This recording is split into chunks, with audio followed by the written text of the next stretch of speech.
Kan I huske, dengang vi lavede Karlas ballonfærd, hvor I var publikum, og jeg svarede på spørgsmål op på scenen? Det var bare så fedt! Og vi sang, og vi dansede. Og hver eneste dag, så sprang jeg en ballon. Jeg bliver så glad, når jeg tænker på det.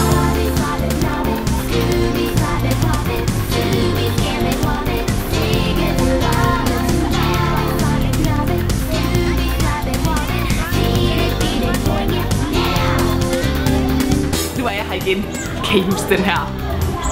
Det var den, jeg slog Sepp oven i hovedet med, og så blev han bare helt vildt sød og rar. Og så skulle vi fortælle historier og gå på hinandens rygge og sådan noget med fingrene. Kan I huske det? Og give gruppekram og sådan noget. Og hvad med ham her? Havde I måske glemt ham?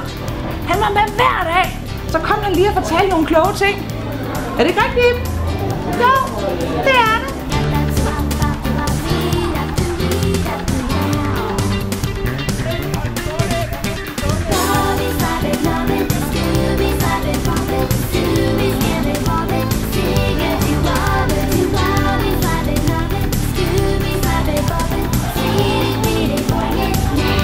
Rød, det var fredagens farve.